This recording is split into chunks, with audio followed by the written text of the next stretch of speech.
Are you gonna just do? You're not going to do music, right? No music. Just thumbnail. So we'll be the backtrack. Whispered voices in the beyond. Whispered voices. Oh, and then when I say "Good Day Internet," you take away the thumbnail. Maybe that's all we need. Maybe we don't even need music. That could very well be it. It could just be like the backstage pass. Yeah. Leaking over. Oh yeah, that's perfect. If you look at the Twitch stream, it just says. Yeah, now I just see that. That's cool. All right, here we go.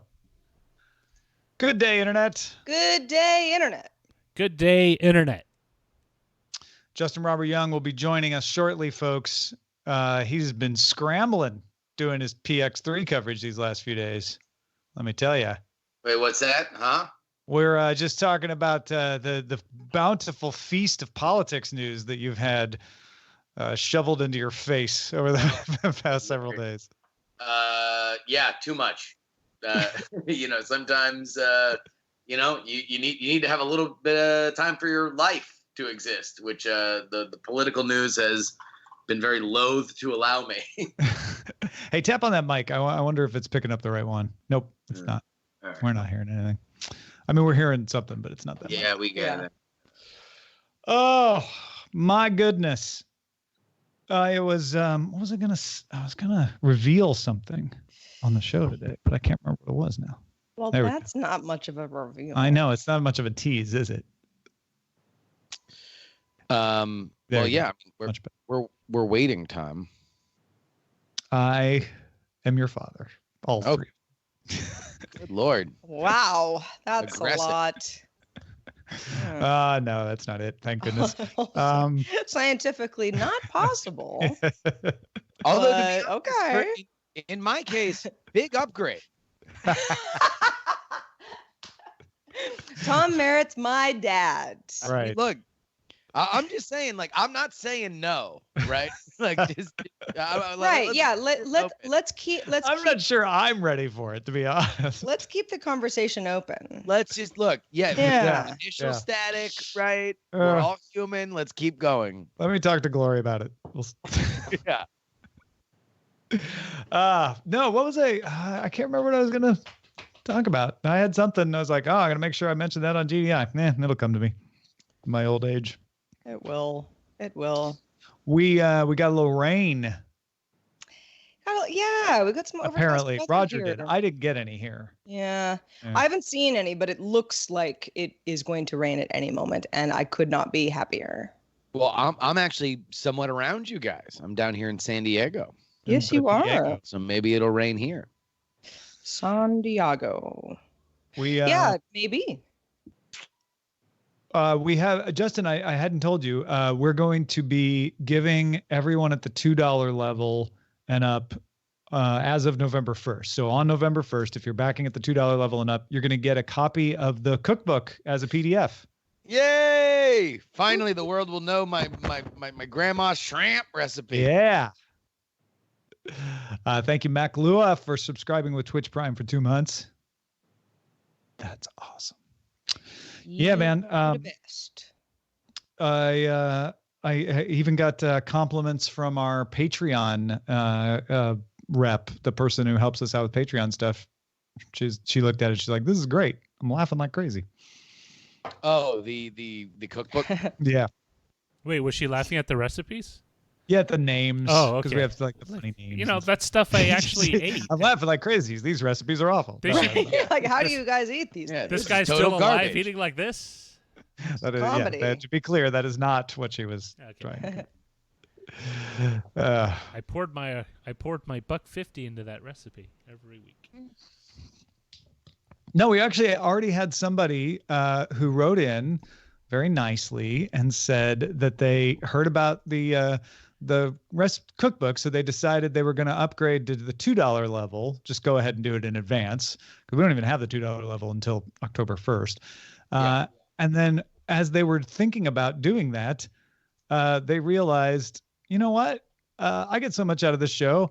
I'm going to do $5. So they gave us a 400% raise. Oh, nice. Nice. Yeah. I would like to add that. Is that Ku Songy? Song. I hope I'm pronouncing that name. Subscribe to Twitch Prime on the Twitch feed. Songy. Yeah. Nice. Thank you. Thank you. However you say it.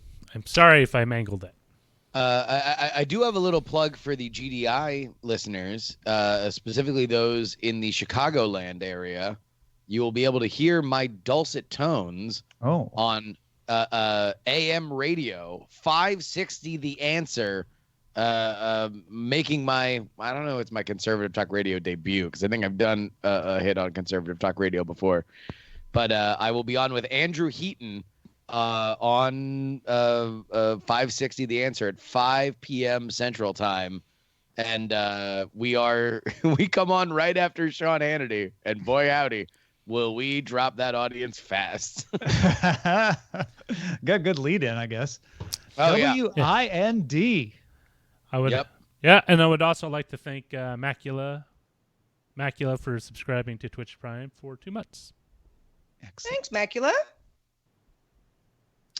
Originally licensed in Gary, Indiana. Station moved to 560 in 1933.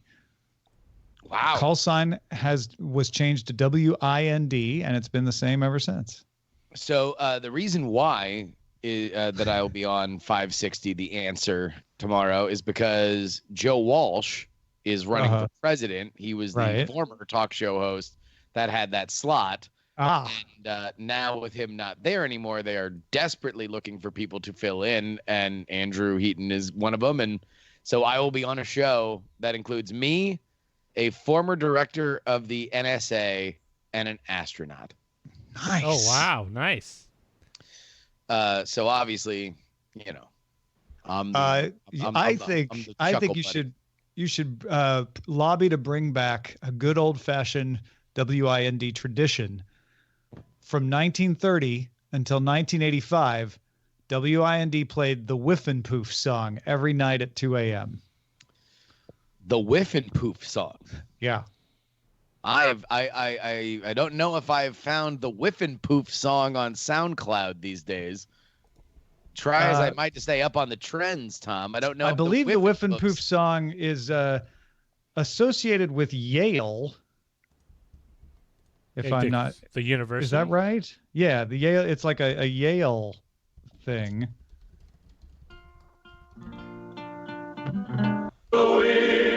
Wildlife and boys shall lie. It's like that. It goes like that.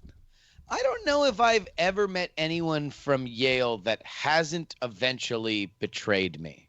I feel betrayed like you how? When you say betray, like various ways, you know, it's always a different thing. But for whatever reason, I meet somebody from Yale, and they're really nice, and we get along. And the next thing you know, something happens, and we wind up becoming acrimonious. Although I did once get recognized by my voice waiting for an iPhone outside of a new Apple store.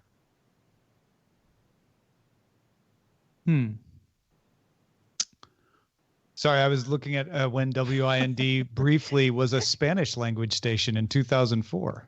His upcoming political talk. Yeah, and then 2013 it was rebranded as AM 560, The Answer. Yeah. And is the radio home of Northern Illinois Huskies football. Northern Illinois. That's not wait, Southern Illinois is the Salukis, right? That's right. That is correct. My dad's alma mater, the Southern Illinois Salukis, although they were the Maroons when he was there. They hadn't become the Salukis. So that's 560 a.m. Just 560 a.m. 560. The Answer. The Answer. What's the question? Wouldn't you like to know? Is it the question? Tune in for Andrew Heaton. The Answer may surprise you. Yeah. Spoiler alert: he does the entire first segment as if he's just woken up from a coma. Nice. Really? So literally, yeah. People are going to end. Devoted Hannity listeners will be wrapping up with one of the most popular conservative talk radio shows in the country, and then immediately in the third largest city in the nation, be treated to Andrew Heaton bleeding on about the fact that he just woke up from a coma. Wow. It's going to be pretty. And when did he enter this purported coma? 2011. Nice. Oh, it's always the same. Like he's waking up after the same amount of time every time. He has only recorded one one show. I will almost guarantee he will not be invited back based on the segments that I did, considering the audience that they have. But it will be it'll be fun. I encourage everybody to tune in. Did they cold call you for this, or did someone it's like, hey, Justin, you'd be great for this? No, I'm friends with Heaton. Heaton and I are buddies, and we've done each other's podcast a bunch. So and I actually think I know people at that station, weirdly enough. It's in downtown Chicago, I think. Yeah, I actually met with some people at Dragon Con that were talking to me about that station, and specifically Salem. I don't know what they're called. The radio conglomerate that owns right. It's Salem something. Salem Broadcast Group, something like that. One of them kinds of things. Well, that's exciting, man. I'm looking forward to that. Yeah, prime time, 5 to 7. Can you get it online once it's done, or it's only on? Oh, I mean, you could probably just listen online. I all these stations suspect that I'll be able to possibly, even for my patrons, get up my segments before it even airs. But it'll go live to everybody at 5 o'clock. Drive time there in Chicago. What day is that? Tomorrow.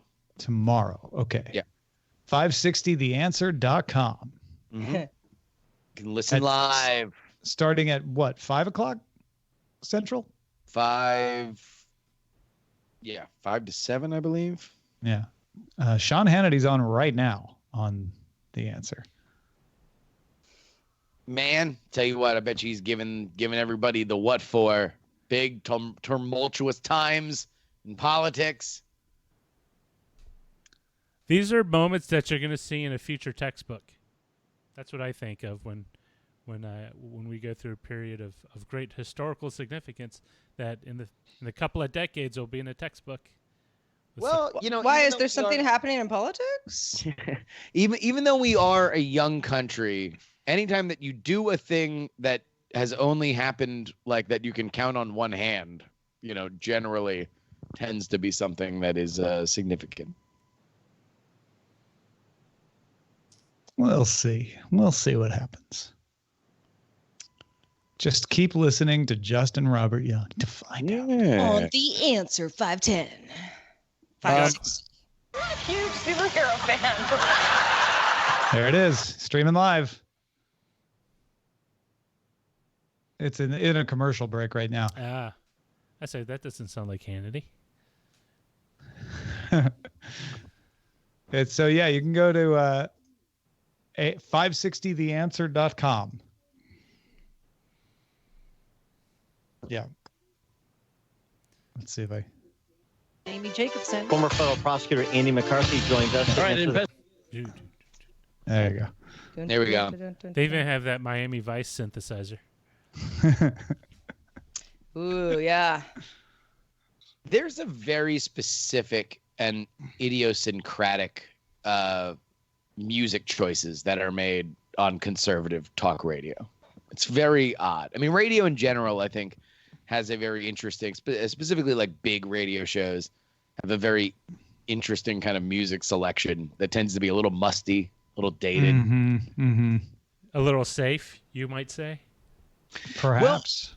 Well, yeah. I mean, I guess. Well, that's why when we were listening to tracks before just a few minutes ago, we were like, oh, yeah, this is super local news. Oh, yeah, it's the weather crew. Yep. It's like, how do we know that? Because it's the kind of music that keeps getting used. Well, we're going to now play you one of my favorite songs that goes like this. Why is that not working? It's because you set it up so well. I'm glad I did it now. Dun dun dun dun dun dun. I can restart my soundboard. There we go. It goes like that. All right. Well, that was fortuitous. All right. Thank you, Michael Storm, for subscribing with Twitch Prime for 2 months and kicking us off. You guys ready to do a little tech news show here? Ready. Yes. Oh, hell yeah. On AM 560. The answer. DTNS. The wind. Or wait, the answer. The Dittonus. The wind is the answer. Yeah, the The answer's answer's on the wind. wind. Yeah. Mhm. Paint with all the colors of the wind. All right, here we go. And 3, 2. Coming up on DTNS, Uber wants to be your app for everything. An alternate app store for iOS, no jailbreak needed, and drones that keep you safe from crocodiles. This is the Daily Tech News for Thursday, September 26, 2019 in Los Angeles. I'm Tom Merritt. And from Studio Feline, I'm Sarah Lane. From San Diego, California at TwitchCon, I'm Justin Robert Young. And I'm the show's producer, Roger Chang. If you don't know, we do stream this show on Twitch, and we start before the show where you can hear us talk about Justin's upcoming radio appearance and our thoughts on music cues on radio. That's all available on Good Day Internet, which you can also get by becoming a patron at patreon.com/DTNS. Let's start now with a few things you should know about technology.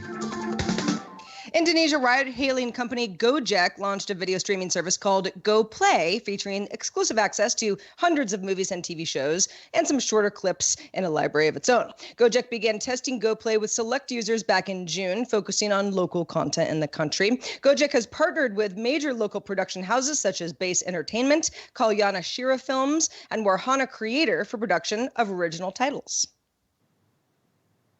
Cloudflare, Chrome, and Firefox are all adding support for HTTP3 today. Cloudflare enabled the option on its dashboard, and you can enable it in Chrome, Canary, and Firefox. They will get a nightly version of this autumn, and HTTP3 is a complete rewrite that uses QUIC instead of TCP and builds in TLS encryption. TechCrunch's Brian here reports his new and improved Samsung Galaxy Fold has an unintended brightly colored amorphous blob on the screen. After 27 hours of use, he guesses it happened from pressing the display to close the device. Samsung has since got the device back and will be taking it apart to find out what went wrong. Heater did not have a broken Galaxy Fold the first time around, so maybe they just didn't want him to feel left out. Microsoft General Counsel Dev Stalkop said in a blog post that Microsoft is challenging a federal judge's order that forbids them from telling a corporate customer about a warrant requesting its data, something referred to as a sneak and peek search. Microsoft believes that the practice is too widespread and is appealing a loss of its challenge to the secrecy order in September of 2018, arguing that the warrant for emails, text messages, and voicemails associated with 2 email addresses was overly broad. The account owners are accused of wire fraud and money laundering and conspiring to contravene U.S. sanctions. Huawei founder and CEO Run Zhengfei said Thursday that it will produce 5G base stations free of U.S. parts and 1,000 5G stations per month starting in October, and plans to produce 1.5 million base stations next year. Huawei president of corporate strategy Will Zhang said performance of the new base stations is, quote, no worse, end quote, than those made with U.S. parts. And Microsoft announced the beta for Xbox Action for the Google Assistant, now available with a general release expected this autumn. This lets gamers turn on or off their Xbox, launch games or apps, and play or pause content from a Google Home device or through the Google Assistant app. You can customize the name of connected Xboxes as well as assign them rooms designated in the Google Home app. Microsoft previously released Xbox skills for Amazon Voice Services and Cortana. So there you go. All right. OnePlus had their big announcements. Let's start by talking about one of those, Justin. You're gosh dang right, Tom. OnePlus announced that the OnePlus 7T phone, a slightly smaller and less expensive version of the OnePlus 7 Pro, the 7T has a 6.55-inch 1080p OLED panel with a 29 aspect ratio and 90 hertz refresh rate. It has an optical fingerprint sensor in the display and a small notch on the front-facing camera. On the back, it has 3 cameras, standard, ultra-wide, and telephoto. Its wired charging is 23% faster with the 7T Pro, although it does not have wireless charging. It uses USB-C, but does not have a headphone jack, and they aren't going to give you a dongle neither. The OnePlus 7T with Android 10 will be available in gray or blue October 18th for $599. Yeah, man. Good price. Good price for the specs. We know a lot of folks in the audience love OnePlus phones. Great price for these specs. Pretty solid, well beloved. Everyone talking about that 90 hertz refresh rate.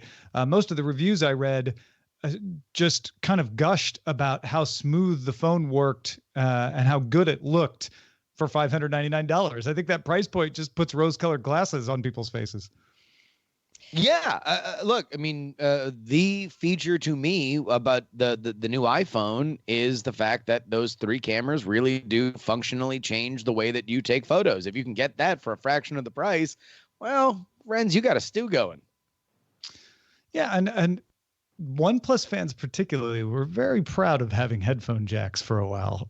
So I don't know how they're going to take this. Like, it's not the first time they've sold a phone without a headphone jack, but this is the big entry into the U.S. market. The OnePlus 7 Pro was sort of the international version of this, and it's OnePlus is a Chinese company. I want to point out that it's Huawei under the gun, ZTE has had its troubles, but OnePlus has seemed to carry on just fine without running into a lot of the controversies. It also doesn't make networking gear, which I think attracts the attention of your governments for ZTE and Huawei. So that may be all the explanation you need right there. But well reviewed and well priced phones from OnePlus. Yeah, and I mean, without the wireless charging, for the most part, this is any flagship phone. It checks all the boxes of the kind of phone that over the last 6 months we've all been like, okay, well, everybody has to, you got 3 cameras on the back, lots of bells and whistles, in-screen fingerprint sensor, the whole thing. So yeah, the price is it kind of makes you wonder why you'd pay more than $600 for such a thing. Well, but also this is getting to know you prices, right? Like Yeah. This is their big step out into the United States market, and so they want to make sure that there's a lot of people out there that are using OnePlus phones and are happy with not only the purchase but the experience. Well, it's not their first phone in the United States market. It's the first of the 7 line. So yeah, I mean, they're always pretty affordable, though, I have to say. No, that is part of their brand, but I think that this is in line with how they want to work here in the States. OnePlus also announced its first TV. The 55Q1 Pro running Android TV has a 4K HDR-capable OLED VA panel, also has an 8-speaker module that slides from behind the screen that contains 2 tweeters, 2 woofers, and 4 full-range speakers. A cheaper model called the 55Q1 has just the 4 full-range speakers. The remote includes a Prime Video button and also a mic for using Google Assistant. You can also use an Android app from OnePlus called Connect to control the TV that way.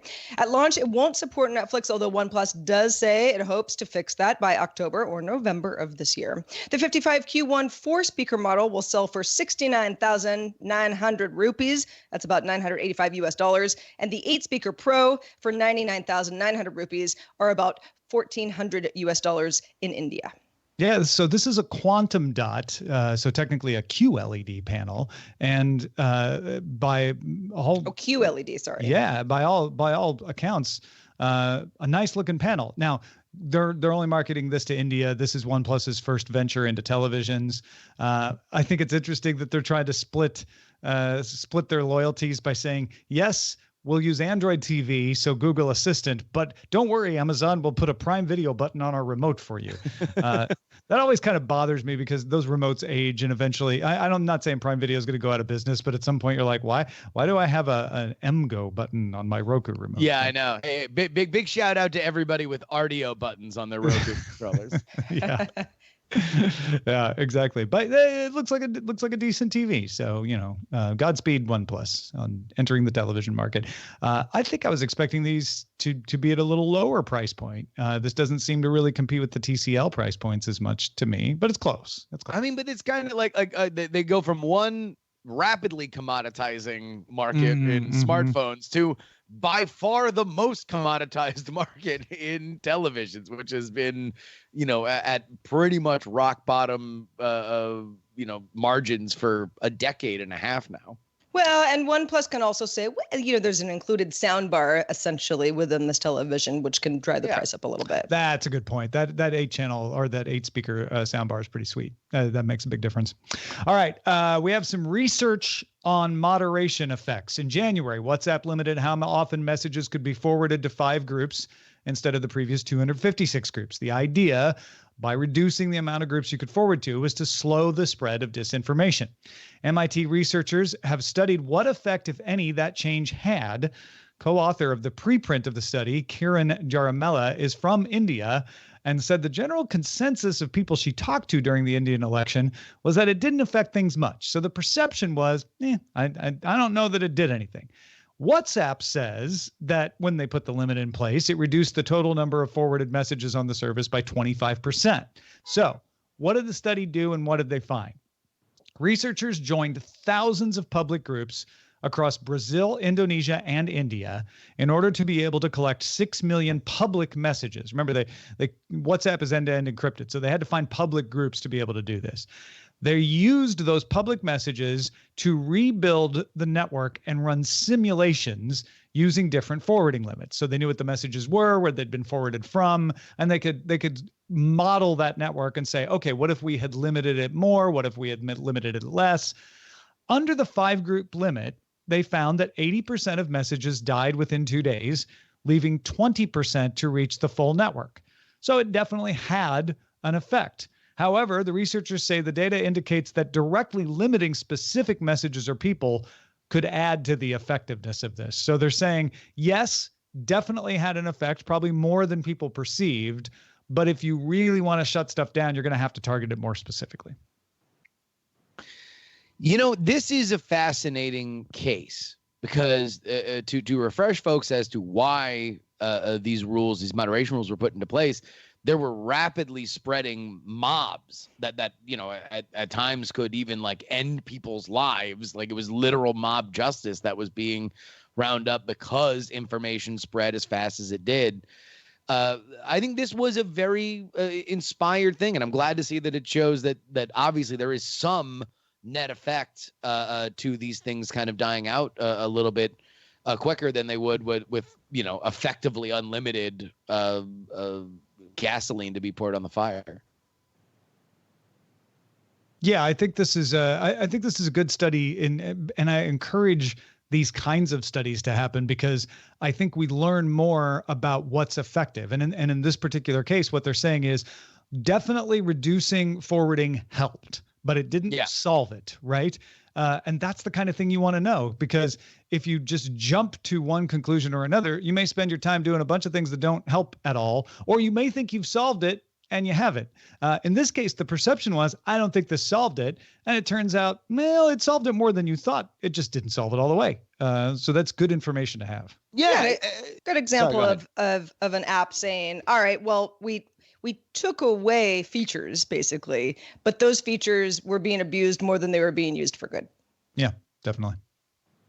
At an event in San Francisco, Uber announced it's overhauling its ride-hailing and food delivery services into one unified app with new safety features, new options for bikes and scooters and public transportation, and virtual restaurants. Uber CEO Dara Khosrowshahi is calling it the operating system for your everyday life. Now, when the app launches, users will see 2 boxes, either get a ride or order food. A new opt-in 4-digit PIN verification system is going to help riders make sure they're getting into the right vehicle. A second safety method, which is rolling out in the next few months, uses ultrasound waves to automatically verify that you are indeed in the right car. A new on-trip reporting feature will let you as a rider report safety incidents that are happening during a ride. Maybe they're going the long way or they're not acting right. And then Uber says it'll follow up on after that ride is over. As for bikes, Uber is building a network of jump charging kiosks in certain cities, which lets riders swap out a depleted battery for a fresh one on the go. The company is also rolling out a new rewards program for frequent food delivery customers. And also, this one's interesting, partnering with celebrity chef Rachel Ray to launch a new virtual restaurant that will only be available via Uber Eats, available in 10 cities for 10 weeks. So it's Uber Eats pop-up store. Yeah, no, well, it's something that a lot of these food delivery places have been taking advantage of, and a lot of people have been building them for things like Postmates and Uber Eats, where like we're not going to have a place for people to sit. We've talked about that on DTNS before. So this is Uber partnering with a big name to do that, to kind of make a splash. I think that's super important. The other thing that's really interesting here is that that safety thing. Let me get to that in a second. The other thing that's really interesting here is that really Uber is trying to become a super app. We've talked about this multiple times on the show. WeChat is kind of emblematic of this, but there are other examples around the world where they are the app for everything that you do in your life. You don't leave home without your WeChat app in China because you can do so much with it, order food, pay for things, etc. Uber is trying to be the company that can be that app in the US. Facebook has tried it. Others have tried it. It just hasn't taken off here the way it has in China. But I think maybe this is a better way to do it, which is, okay, you don't want to pay for everything or do everything like that in this app yet, but you do like food delivery. What if we try combining the app? Now, if you don't see this combination, apparently Uber isn't rolling it out to everyone. It's kind of an A/B test. But I'm very curious how many people they can get inside the app, because the other thing they're doing here is adding transit directions and adding a competing scooter service. Lime Scooter is also part of this. So the idea being is when you say, okay, I want to take a ride, I want to go somewhere, you put in your address, and it will not just help you get an Uber to that place. It'll tell you, oh, it's faster if you get an Uber to this train station and then take the train, maybe even get an Uber on the other way or grab a Lime Scooter on the other end. And that starts to sound like a pretty compelling reason to use the Uber app suddenly. It's also a diversification of Uber's business model, which is something that they made a very big point about when California passed that law that would reclassify their independent contractors that they work with as employees. So, cynical rant over. I do believe that this is where they should be going. I mean, look, the idea that they were going to always make the ride sharing a part of this business, the core was dependent on a lot of things up to and including autonomous vehicles. Obviously, that has not shot up at the trajectory that they might have hoped 5 years ago. And so now they look at, all right, well, what works for us? And here's the reason why this feels like more of a good step than, let's say, Facebook stapling on a bunch of other services, is that people like Uber. People like Uber Eats. Now, they might have moral questions about it, or they might have a different idea about whether it's good for them. But there's no doubt that a food delivery is something that people like, and reintegrating that along with the scooters is just a good idea. This is also something that Lyft has done. Although Lyft deployed their own fleet of scooters, at least in the Bay Area, that you can get through their app, and now Uber's taking advantage of not only the scooters that they themselves own, but also Lime, which has a tremendous footprint. Well, and it's advantageous for Uber, who, yes, has had a PR issue for the last several years for a variety of reasons, to get people to say more and more, oh, how should I get there? Uber will tell me. Is it a subway bus? Is it a competitor scooter? Is it an Uber car itself? It becomes sort of like the Q-tip or Kleenex of transportation. And then while you're in there, you might get some food and spend more time in the app in general. And so it is like it's a big shift into, we want you to think of us as a place where you do lots of things, whether or not an Uber driver is actually picking you up. Yeah, I mean, they're not really adding a whole lot of new features, honestly. They're repackaging them. And I think that's significant. I'm curious what other services they come with. Remember, Uber under the previous CEO was often trying stuff like, what if we do this? What if we do that? Let's roll out a test service. I wonder if some of that stuff has still been incubating. I'll tell you what's been incubating, Tom. Crocodiles in Australia. The Australian state of Queensland has started a project to detect and alert tourists about crocodiles. The Ripper Group makes the Westpac Little Ripper drones, which work with Amazon Web Services to reduce delays in transmitting footage. An algorithm developed with the University of Technology in Sydney identifies 16 different marine life with 93% accuracy. It previously was used in a test to identify sharks in New South Wales and has been tuned to tell crocodiles from mangroves in Queensland. The Queensland government data shows 11 crocodile attacks since 2011, 4 of which were fatal, Tom. I mean, no jokes, right? With a fatal crocodile attack. On the other hand, this is a lot of effort going to prevent a very small data set of risk. Most people in Queensland don't get attacked by crocodiles. But you want to know what? No, I think let's keep it that way, huh? Okay, let's make it sure zero. you stay Let's bring it away from down. crocodiles. Yeah. I'm with this 150%. I'm from Florida. I know what wildlife that can hurt you looks like. I understand that is a low grade panic for some people. This just gives you a little bit of peace of mind. Tip of the cap to you, Ripper Group of Queensland, Australia. Yeah, this is I can't find fault with this. I mean, yeah, there aren't a lot of people truly in danger from crocodile attacks, but nothing helps tourism more than peace of mind. And if Queensland wants to get people to visit and they're like, look, we have drones in the skies preventing you from being attacked by crocodiles, most tourists will say, wait, I was at risk of being attacked by crocodiles. Why am I coming here? No, wait, they'll say, oh, I feel safer. I will vacation in Queensland now. I'm just saying, if Amityville had this technology, Jaws would have been a short film. Yeah. I mean, it worked in New South Wales. It'll work in Queensland. This is, I believe, Australians in the audience, please let us know if we're right about this. This may be the most Australian story we've ever covered on Daily. I want to add real quick, too. I just made a note about like Uber incubating ideas, and it struck me that we did not announce that Uber announced Uber Incubator to encourage its employees and others to develop products and services on top of the Uber platform. So it'll be interesting to see what comes out of that to show up on that new home screen that Uber wants you to use. All right. To get all the tech headlines each day in about 5 minutes, be sure to subscribe to dailytechheadlines.com. Lastly today, I want to talk about something that reminded me of the old days, the Buzz Out Loud days of tech reporting. Just a developer hacking away at the system to figure out how to deliver you a little choice. Developer Riley Testit has released a project called Alt Store, which lets you run an alternative app store on iOS. That app store will include Testit's own Nintendo emulator called Delta. And the clever bit is you don't have to jailbreak to do this. Apple lets you sign your own apps with your own Apple ID. Usually only developers or schools do this for testing apps that they want to use in development or for schools. So Testit created a Mac and a Windows app called Alt Server. You install and run Alt Server on your PC, plug in your iOS device, get an app-specific password from the Apple ID management portal. So you're not sharing your main password. You're getting an app-specific one that is only used for Alt Server. And then Alt Server will sign the Alt Store iOS app and add it to your device. Now, that's perfectly normal. And like I said, it's used by developers in schools, but self-signed apps like this expire after 7 days. So here's the extra clever bit.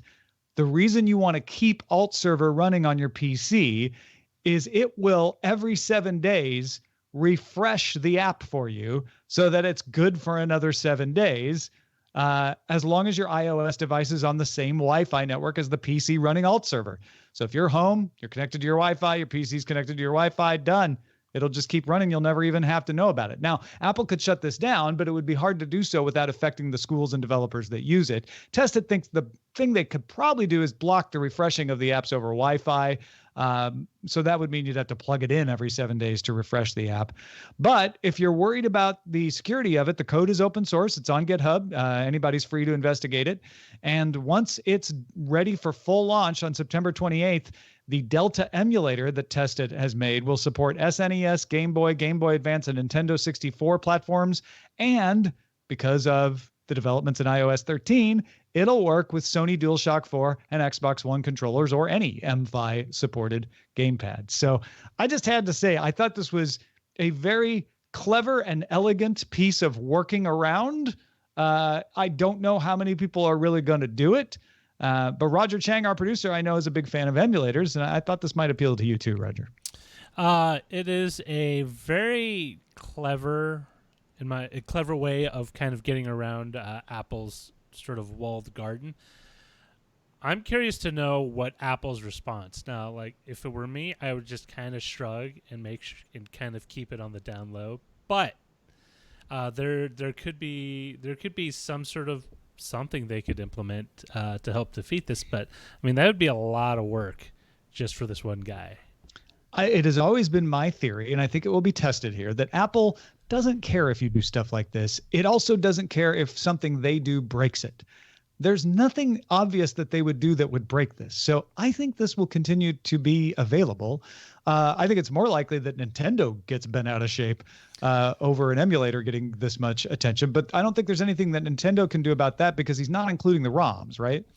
Well, he's not including the ROMs. I mean, it depends on how he wrote the emulator, and in some of the cases, they've nailed creators for basically lifting code verbatim.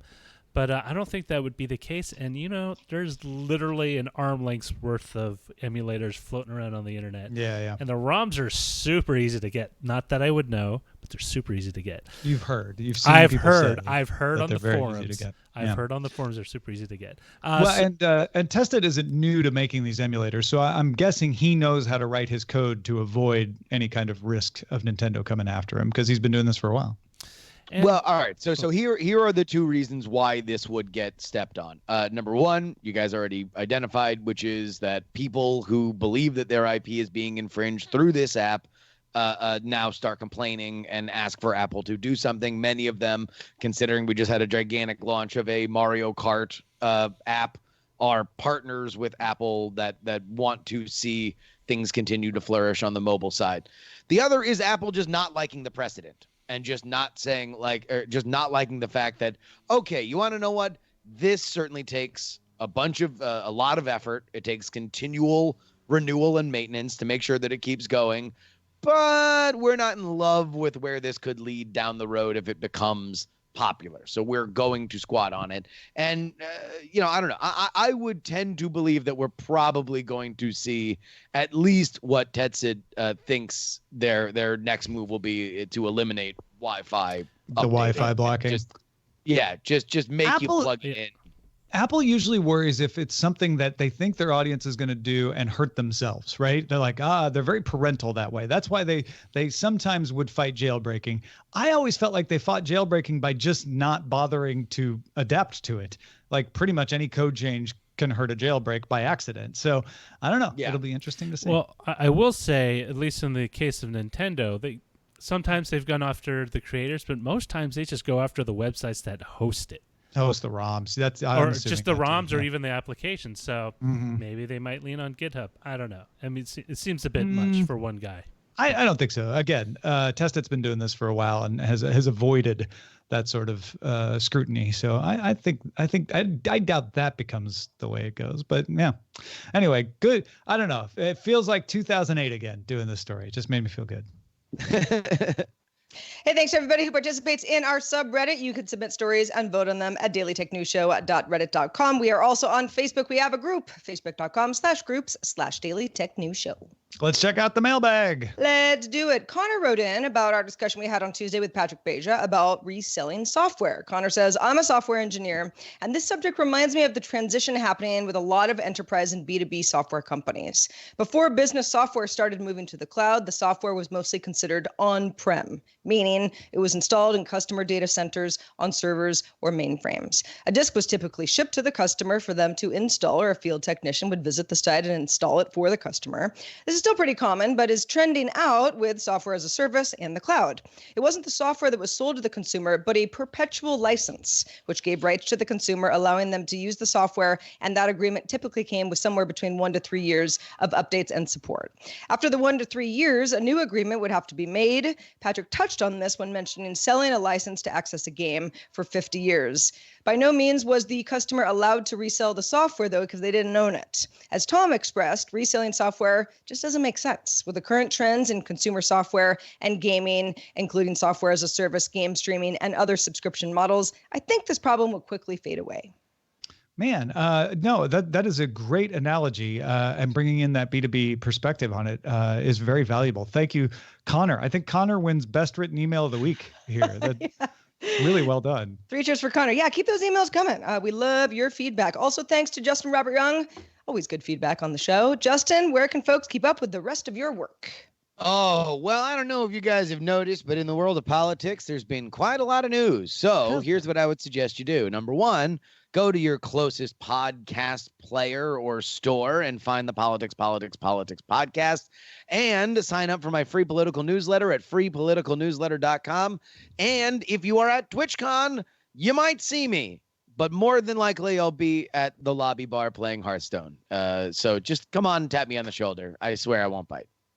Excellent. Folks, we are just in the waning days of the old Patreon rewards. October 1st will be the last time we deliver the old slate. And starting on October 1st, there's a whole new slate that people will sign up and get. If you want to know what that new slate looks like, you go to dailytechnewsshow.com/Patreon. I mentioned we love feedback, and our email address is feedback@dailytechnewsshow.com. Keep those emails coming. We're also live Monday through Friday. That's 4:30 p.m. Eastern, 20:30 UTC. And find out more at dailytechnewsshow.com/live. Back tomorrow with Lamar Wilson and Len Peralta illustrating the show. Talk to you then. This show is part of the Frog Pants Network. Get more at frogpants.com. Diamond Club hopes you have enjoyed this program. freepoliticalnewsletter.com. Yep. Let's get to some names. It's time to name names, Tom. It's time to name names. We're going to take names. Crocodile Drone D. Funny. Like it. You're still folding it wrong. Ooh, I like gas. Gossip as a service. Gossip as a service. Gossip as a service? What's gossip as a service? What does that read? That's the WhatsApp. Okay. The WhatsApp thing. Although we should probably stay away from that since the gossip led to death. Yeah. 10 cities, 10 weeks. PSA, most people don't get attacked by crocodiles, except for those people who do, and they're very pissed that I said that. Yeah, especially the deceased ones. Yeah, they're real. Well, they're angry for really all kinds of reasons. For me. Yeah. Not to mention all the crocodiles that don't kill people. Hashtag like, not all crocodiles. Thank you. That's right. That's right. About time someone had the courage to say it. It's unfair to the friendly, pleasant neighborhood crocodiles. The croc community. Right. You know? They're like, why are you surveilling us? Emulator. We didn't really get a lot of good titles about the jailbreak, so I feel like we're kind of free to pick whatever we want. The crocodile. It's not jailbreak because it was not a jailbreak. Crocodile Drone D. You want to go with Crocodile Drone D? It's corny enough to make it to the top. I wish we had an Australian here to make a ruling, but since we don't, I'll just have to go with the fact that Roger and I have both been to Australia and have been involved with. I have. Yeah, and I'm related to an Australian by marriage now. I've been to Australia, but I've never seen a crocodile there. How many more decades do you think we get out of Crocodile Dundee being the #1 American reference to all of Australia? I think after our generation. Yeah. So you think what, 30, 40? I say 20. I say 15 to 20. I think 10. 10 before nobody knows what we're talking about. Well, see, yeah, it'll at that be funny point amongst us, right? Well, see, at the generation behind us would only know Australia as Chris or Liam Hemsworth or Crocodile Dundee is our Milton Berle joke. Yeah. So we are the dying embers. Yeah.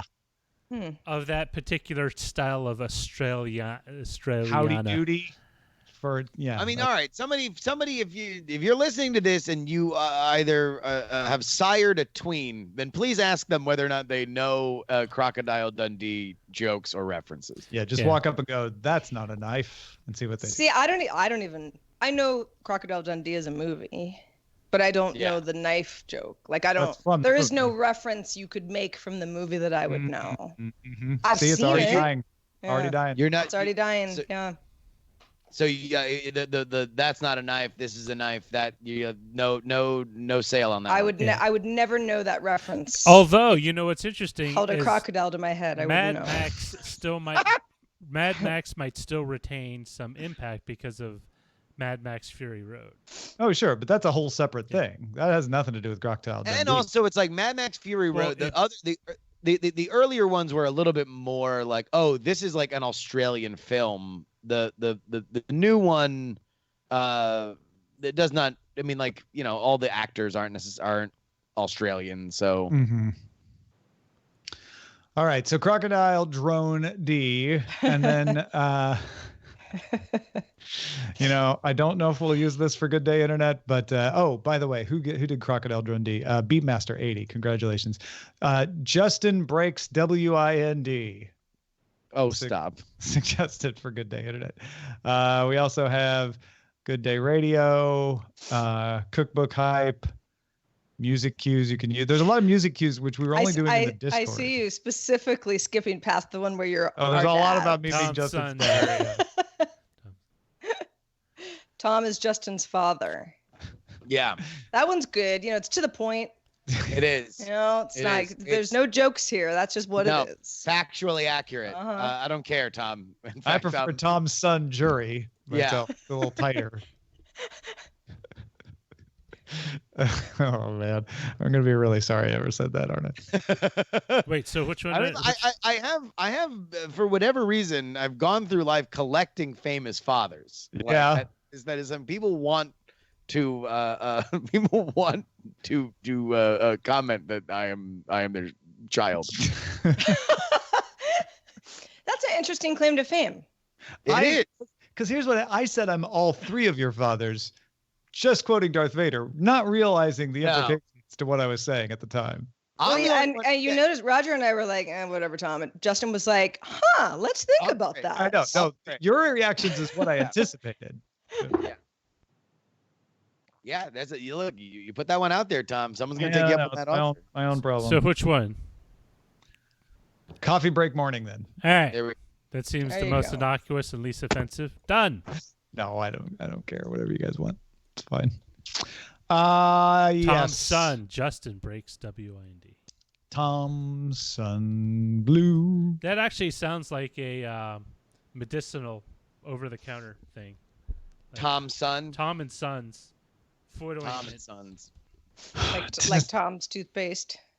Sounds like a brand of kimchi to me. Tom's son. Oh, Tom's yeah. son. That's great. A little pickle in your life. Can I tell you guys about a harrowing trip to the airport this morning? Yes. Sure. So I've taken to start flying out of Oakland instead of SFO. Closer. That makes sense. Much closer to me. And because I've been flying Southwest a lot more, that's their main hub. So it kind of works out. I woke up my flight was at 6 o'clock. Woke up at about 4:30. Figured, I can get another 15 minutes. I already have everything packed.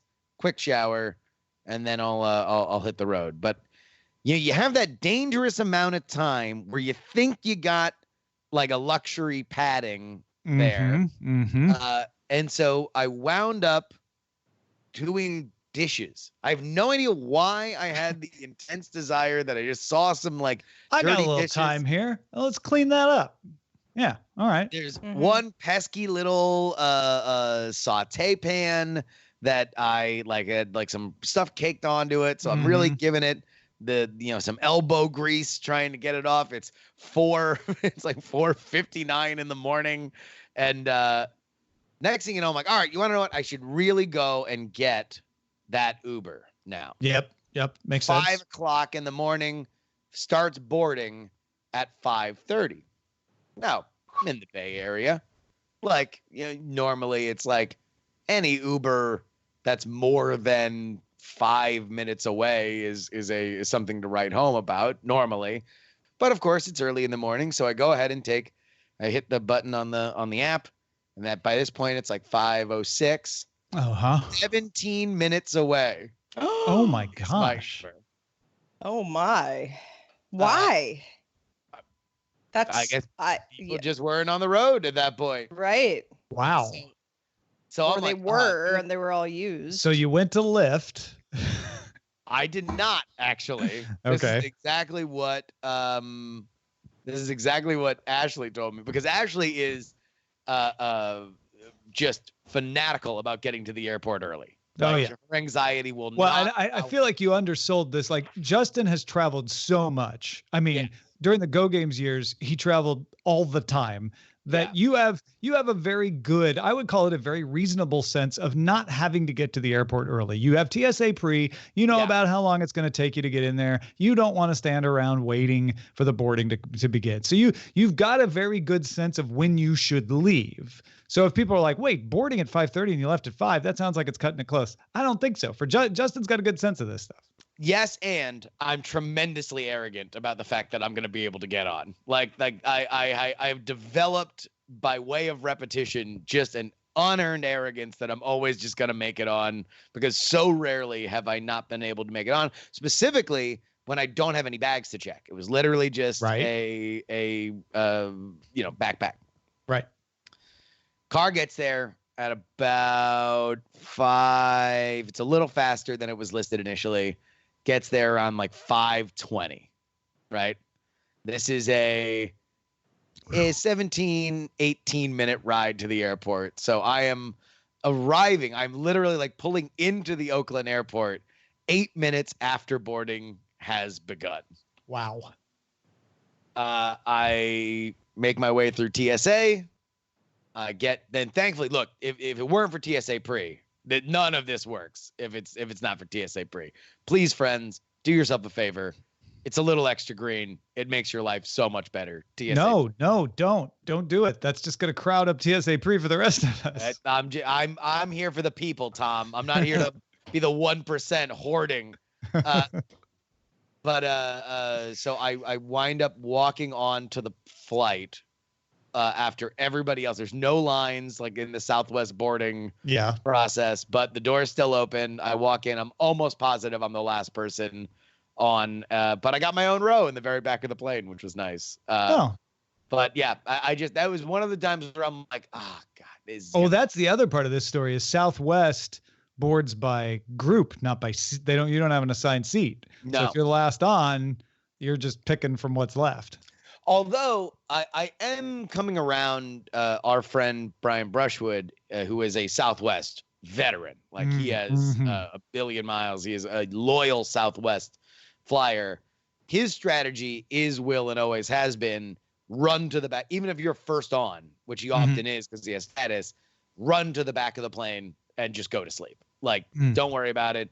Everyone's going to make their way off. It's not going to be the end of the world, especially if you've got bags that you've checked. You're going to be wasting that time anyway. Just what run about back connecting? there, get more space. If Southwest does a lot of connecting flights, I always feel a little stressed if I'm at the back of the plane and I have a connection that's tight. Yeah, I would say that I don't know that there's ever really a flight that matters, to be honest with you. Like either you are screwed on that flight from mid-flight, like they have made that decision that they are moving on and you've missed that connection, right? Or when you land, they know that a quarter of, like 7 passengers from the plane that's about to take off are coming from this thing. Yeah. Although this is the second to last straw that broke my back with United. Yeah. Was flying out to Dragon Con with a connection in Houston, and I landed. Got no alerts or anything, went running to my connecting plane. And when I showed up, my plane was still there at the gate, but the door was closed and there was no one around. And I walked up and I was like, hey, I'm on that flight right there. And the response was like, oh, really? Huh. Okay. And then just like, because you seem like you're not on that flight, tappity tap, like, well, the next one we could put you on is this one. And I'm like, so there's no way to get on that. They're like, oh, no, the door's already closed. Like, you knew I was coming. You didn't rebook me. Nothing. Yeah. Yeah. I tended to develop little, like if I knew something was going to be close or I was unlikely to make it, I would usually just like I'd roll up to the gate, see that it was closed, and then just roll right into the right into the United Club. They have a little private people that'll help you fix your stuff, and they are, spoiler alert, way nicer than the ones that have to deal with literally everybody at their most frustrated at the airport, one of the most frustrating places in the planet. Yeah, it's weird because sometimes airlines do odd things and it totally puts you out, and you're left scratching your head and scrambling from Midtown Manhattan to Newark Airport at 4 a.m. in the morning. Oh, also, hot travel tip: all the major airlines have really good apps, and you can do literally everything that a representative can do, probably faster than they can on their lost bunker level Apple 2GS that they're plugging away at. Oh man, I wish I had an app. So I've told this story before, but there was one time Patrick Norton and I were working out of the PC Mag offices in Midtown Manhattan, and the whole idea was we were there for it was an event at the Javits Center. I'm trying to remember, it was the one that PC Mag put on, and we were going to fly out the next day out of LaGuardia.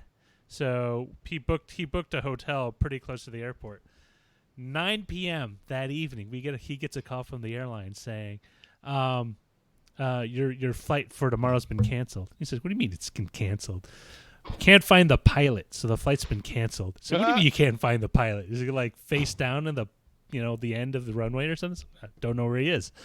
So he argues with him for an hour, and he manages to get that. I think this is United, to get us voucher tickets so we could buy tickets on Delta to fly out. But Delta the only flight time at that time was out of Newark, so we had to skip the hotel and take a $125 taxi ride from it. This is before Uber was super big, from Manhattan out to Newark. And we stopped right outside at the airport, not the hotel, but the hotel at the airport. Yep. Stayed there literally 2 hours until boarding time. So I took a shower, got dressed, and laid in bed for 40 minutes. Pulled back up, went out the door, got on the little shuttle, and got to the airline. And we argued for 30 minutes and got tickets on Delta. I am always a big believer of even if you are catching like 10 minutes of sleep, get that 10 minutes. Like to me it is always it is the exact same thing as like, all right, your phone is dying and you have an opportunity to plug it into a wall charger for 5 minutes. It's like, even if it's just 5, you're going to be happy that you got that 5 minutes worth of charge, even though you would have loved to have had a full charge. It's any little bit of sleep you can get will make your life better. Like lacking sleep, if you haven't unless you've been up for a while, some people might not appreciate how debilitating it is, because there's a point where it's not just a mental fogginess, it's a physical pain, at least for me, in the front of my head. It's just like bad for you. It's like, why am I up? It's not like people are like, oh yeah, I just don't get sleep sometimes. I mean, it will chip away at your sanity. Oh my God. When I had a back injury about a year and a half ago, and I couldn't get to sleep really easily. It was like affecting. I've always been a very good sleeper. It really affected my sleep. I would wake up in the middle of the night in pain. It made me a different person. Mm-hmm. I was functionally just a different human being for not getting the kind of sleep that I was used to. Yeah. I have ongoing sleep issues, not every night, but just kind of like insomnia that comes and goes, is based on how life's going. Yeah. And when sleep is like, it's not even just sort of like, oh, I didn't sleep that well last night.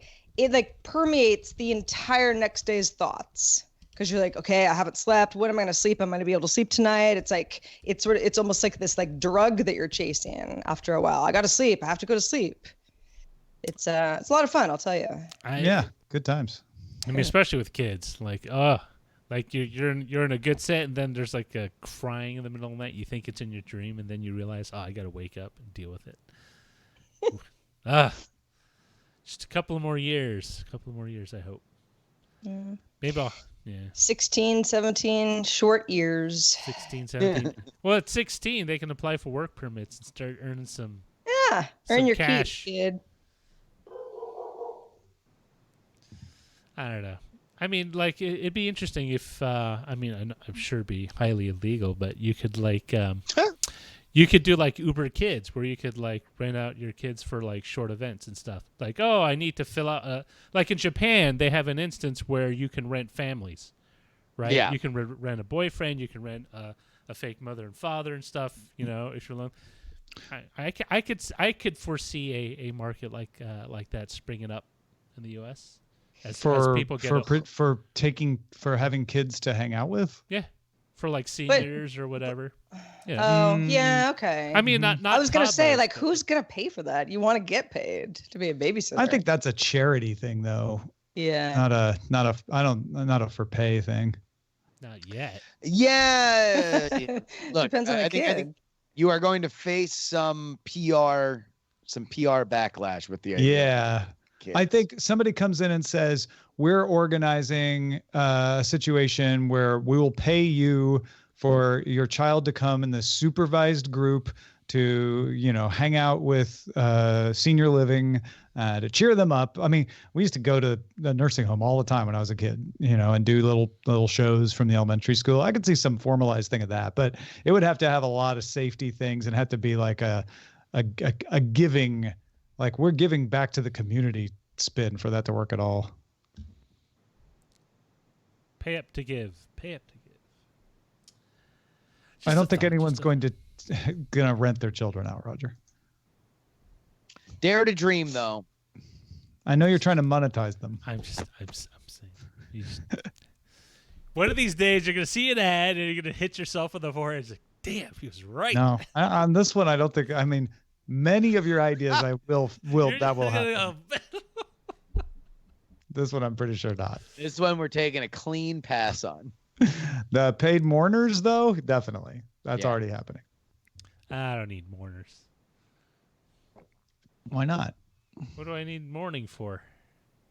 For me personally, I mean, I guess if I was in a self-pitying mood, but even then, that seemed a little much. Now you're hitting on an idea. Paid pity. You pay people to come and just kind of sympathize with you. Like renting an agony aunt. An agony aunt? Wasn't that was a term back in the 80s or something? Agony aunt, like someone who would suffer along with you, like you would just kind of unload your troubles. Yeah. Somebody you hire somebody. I mean, it's also called a therapist, I think. Well, this one wouldn't be certified for anything. Yeah, somebody would just come and nod and go. It's just a level of education. Qualified. That sucks. That sucks, bro. Yeah. Yeah, I mean, isn't that what a bartender was for the longest time? Or at least in TVs and movies, they would sympathize as they toss you another. That is the stereotype of the bartender, is someone who listens to all your problems. Yeah. Where everyone knows. I would say I've been around bartenders that have certainly been closer to. I mean, of all the TV and movie tropes, I've seen that closer to reality than many of them. It's the way they depict the bartenders where I think it derived where it separates from reality. In my many years in the 90s in bars, bartenders definitely loved having conversations with people. Yeah. They did not have much interest in solving those people's problems. Let me interject. Zoe Brings Bacon actually gives the origin for agony, and it's a British magazine person thing where you would write in with your problems. So it's kind of like the who was ours? Like not the Miss Manners, the one you always wrote to. Remember what's her name? Ann Landers. Was it Ann Landers? The one. I think Dear Miss Abby. Manners and Ann Landers were. Dear sisters. Abby, Miss Manners. Dear Abby. Dear That was Abby, it. Dear Abby. yeah. Ann Landers was Abby's sister. Wait, was Ann Landers Miss Manners? No, Ann Landers was Ann Landers. Oh, so Miss Manners is a third party. I think so. Yeah. Okay. I think that was just about social etiquette. Like, should I invite my husband's friends? I always used to read that Ann stuff. Manners. Sorry to interrupt you, Justin. Miss Manners would not approve of my behavior. I remember bartenders definitely being wanting to converse. Certainly like saying, though, well, what you should do is, but not the sort of like acting as a therapist kind of trope. I'm trying to refine my model here. I mean, it's people try to find solace wherever they can. Sometimes it's the guy who wishes to sell you more intoxicating hooch. You've not been in a lot of bars. I know. Please, keep another one of your curious elixirs, an intoxicating hooch, maybe. I love This stuff is too light. Beatmaster says, I don't like bars. They're full of airplane captains that airlines are missing. That's where he went, huh? Mm-hmm. Yeah. Yeah. Well, folks, I think that's going to wrap us up for today. We challenge the musicians in the audience to write us a theme song. How about that? Good day, Internet. Send it to us, feedback@dailytechnewsshow.com, and then we'll use it to close the show every day. Have a good day. Have a good day. Good day. Good day.